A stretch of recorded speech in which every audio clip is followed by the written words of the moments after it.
क्या हाल है दोस्तों, welcome back to the channel. आज का एपिसोड बहुत भारी है। नए मॉडल रिलीजेस, एजेंटिक फ्रेमवर्क्स, एक इंफ्रास्ट्रक्चर की जंग और कुछ स्पाइसी रेगुलेशन ड्रामा भी है। तो चलिए सीधा शुरू करते हैं बिना टाइम वेस्ट किए। सबसे पहले बात करते हैं ओपन एआई की। उन्होंने एक नया स्वीट लॉन्च किया है, सोल जो उनका फ्लैगशिप है, टेरा जो बैलेंस्ड वर्जन है और लूना जो फास्ट मॉडल है। लेकिन यहाँ ट्विस्ट है, गवर्नमेंट इंटरवेंशन की वजह से ये मॉडल्स अभी जनरल पब्लिक के लिए ओपन नहीं है। सिर्फ गवर्नमेंट एजेंसीज और उनके क्लोज पार्टनर्स ही एक्सेस कर सकते हैं। बेसिकली आम जनता अभी वेट करे। अब बात करते हैं एंथ्रोपिक की। उनका फेबल मॉडल वापस पब्लिक के लिए रोल बैक हो गया है 1 जुलाई से। अगर आप प्रीमियम सब्सक्राइबर हैं तो आपको एक ग्रेस पीरियड मिलेगा पूरी तरह यूज करने के लिए 7 जुलाई तक। उसके बाद फेबल आपके कोटा का 50% तक कंज्यूम करेगा, फिर ऑटोमेटिकली ओपस पे स्विच हो जाएगा। फेबल में एडवांस्ड कैपेबिलिटीज हैं, लेकिन साथ में स्ट्रिक्ट सेफ्टी और गवर्नेंस ब्लॉक्स भी हैं। फिर है क्लॉड सेट 5। ये एक अफोर्डेबल मॉडल है जिसमें massive 1 million token context window है। प्राइसिंग भी काफी अग्रेसिव है, $2 पर मिलियन इनपुट टोकन्स और $10 पर million output tokens promotional period के दौरान।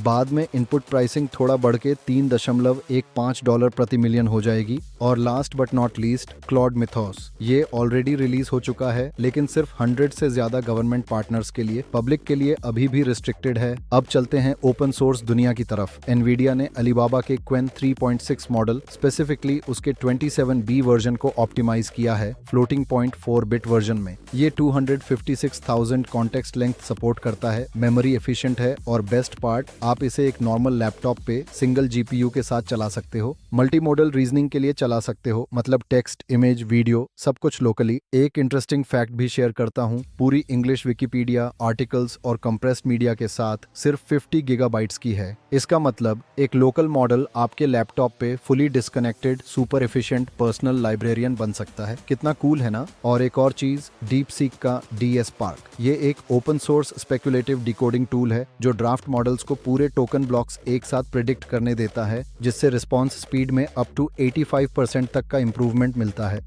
अब बात करते हैं एजेंटिक आर्किटेक्चर की, और यहाँ पे काफी कुछ इंटरेस्टिंग हो रहा है। सबसे पहले ऑर्निथ, सांता क्लारा से एक मैसिव एडवांसमेंट। ट्रेडिशनल अप्रोच में हम एक एक्सटर्नल हार्नेस यूज करते थे एजेंट को गाइड करने के लिए स्टेप बाय स्टेप, लेकिन ऑर्निथ रीइंफोर्समेंट लर्निंग यूज करके प्रॉब्लम सॉल्विंग फ्रेमवर्क को डायरेक्टली ओपन सोर्स मॉडल्स के वेट्स में बेक कर देता है, जैसे जेमा 4 और क्वेन 3.5। इसका रिजल्ट ये है कि छोटे मॉडल्स जैसे 9B वाले बड़े फ्रंटियर मॉडल्स को भी बीट कर सकते हैं। फिर है हर्मेस एजेंट OS, एक fully open source self hosted always on AI operating system. ये mixture of agents architecture use करता है जिसमें मल्टीपल मॉडल्स पैरेलल में चलते हैं और कंसेंसस पे पहुंचते हैं। इससे हेलुसिनेशंस ड्रामेटिकली कम हो जाते हैं। और अब इसमें एक voice driven Jarvis style interface भी ऐड हो गया है। गूगल ने भी कुछ लॉन्च किया है, ओपन नॉलेज फॉर्मेट यानी OKF। ये एक स्टैंडर्डाइज्ड प्लेटफॉर्म एग्नोस्टिक फॉर्मेट है जो डोमेन डेटा को स्ट्रक्चर करता है ताकि एजेंट्स गिट या क्लाउड स्टोरेज के थ्रू फाइल्स इंजेस्ट करके लॉन्ग टर्म विकीज और फंक्शनल मेमोरीज बना सके।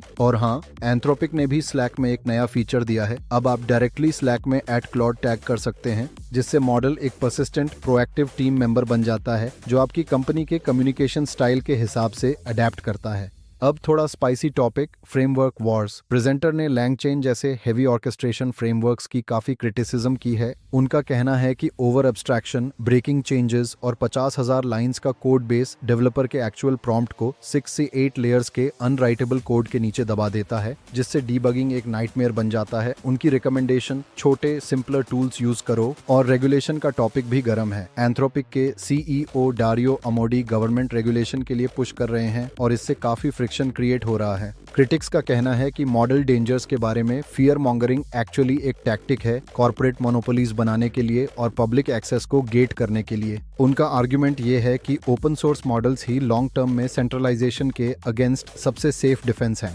चलिए अब लास्ट टॉपिक पे आते हैं, इंफ्रास्ट्रक्चर एज कोड। जब हम AI वर्कलोड्स को मल्टीपल सर्वर्स पे स्केल करते हैं तो 2 मेन ऑप्शंस होते हैं। ट्रेडिशनल टेराफॉर्म जो HashiCorp की डिक्लेरेटिव HCL लैंग्वेज यूज करता है, और पुलूमी का एडवांटेज ये है कि डेवलपर्स नेटिव लैंग्वेजेस जैसे पाइथन, गो या टाइपस्क्रिप्ट में क्लाउड इंफ्रास्ट्रक्चर कोड लिख सकते हैं। इससे कोडिंग एजेंट्स जैसे क्लॉड स्टैंडर्ड प्रॉम्प्ट्स यूज करके पूरे डिप्लॉयमेंट स्क्रिप्ट्स जैसे main.py और pulumi.yaml जनरेट कर सकते हैं, वो भी फुली वर्किंग। तो ये था आज का पूरा राउंड अप। नए models, open source breakthroughs, agentic architecture की जंग, फ्रेमवर्क डिबेट्स और इंफ्रास्ट्रक्चर का गेम भी बहुत कुछ चल रहा है इस स्पेस में, इसलिए ट्यून्ड रहना जरूरी है। अगर वीडियो पसंद आया तो लाइक जरूर करो, चैनल सब्सक्राइब करो और कमेंट्स में बताओ कि इनमें से सबसे ज्यादा एक्साइटिंग अपडेट कौन सा लगा। मिलते हैं अगली वीडियो में, तब तक के लिए बाय बाय।